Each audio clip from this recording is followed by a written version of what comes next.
In this video, we will take a closer look at our first project, a local business website redesign. In our overview, we will review the project statement, take a closer look at the project milestones and deliverables, and then review what you will include in your final package. We will also review a couple of tips for completing the project. In the first project, we will explore how to look at an existing website and redesign it. You have already shared several examples of good and bad design.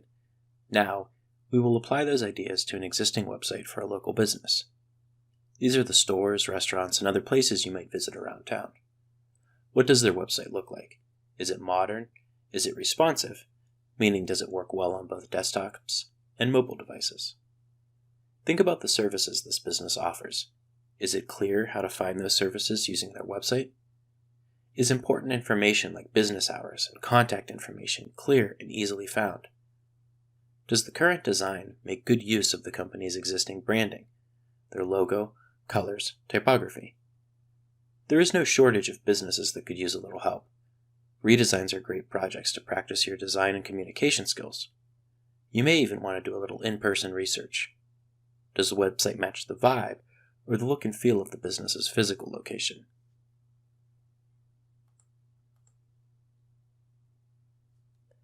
Now let's take a closer look at the redesign project's milestones. First, you will create a mood board. This is a visual communication tool used to collect and present your inspiration and ideas, and other visual assets like colors and type. Next, you will create wireframes for your redesign. These are quick sketches that will communicate your layout ideas and notes. They are blueprints for your design. Then, you will create a prototype of your design in Adobe XD.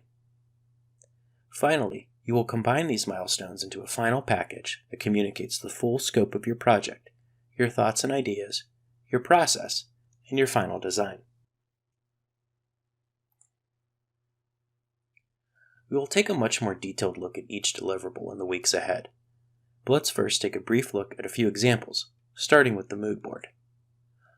Again, a mood board is a visual tool for collecting and communicating your thoughts and ideas when you begin a project.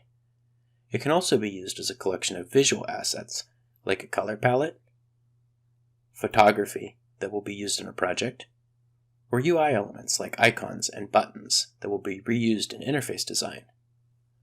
A mood board may also include images of examples or sources of inspiration and other ideas for a project. This is especially true for business websites.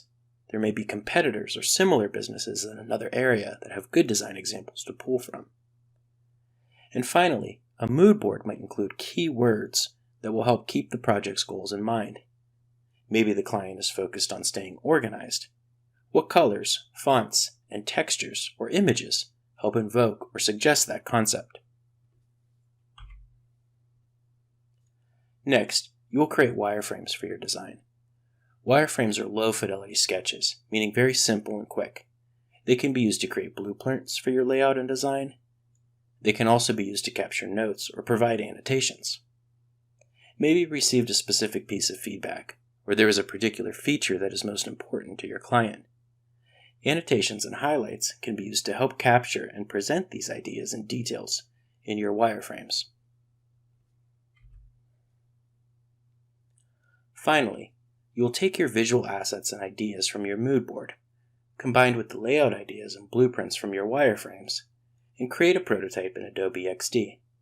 This high-fidelity or detailed professional prototype represents your preliminary design or proposal for the local business. In this example, we see the before screenshot of our local business website, and on the right, we see the redesigned prototype for comparison. Finally, you will combine all of your project milestones into a final package and share it as a PDF. This package will be used to present your design decisions and process. It will include a title page, an introduction or overview of the project, a summary of the outcomes, for example, what did your redesign succeed at? You will also include your process examples. These are the project milestones, your mood board, wireframes, and prototype. Your final package will then conclude with a list of learnings, specifically a summary of what you learned about interactive design as you completed the project. This is a common way of presenting UI and UX work, and helps communicate your ideas and design decisions to project stakeholders or team members that may not have a background in graphic or interactive design. Finally, let's review a few tips for completing the first project. First, make sure to invest some time in watching the Adobe XD training videos that have been shared in the course. You can also use the LinkedIn Learning platform for training beyond the course material. Next, make sure to start your milestones early in the week. Your first milestone post is sharing your initial concepts or drafts with your group. The first post does not have to be a perfect final concept. In the beginning, it is more important to get started and begin fleshing out your ideas than it is to create a perfect first draft. Then, as you receive feedback from your peers, begin revising your milestone and preparing your final concept.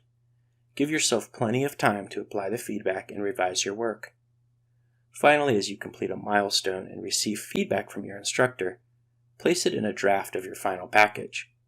Creating an outline or early draft of the final package ahead of time will help alleviate some of the stress of creating the package after completing your prototypes.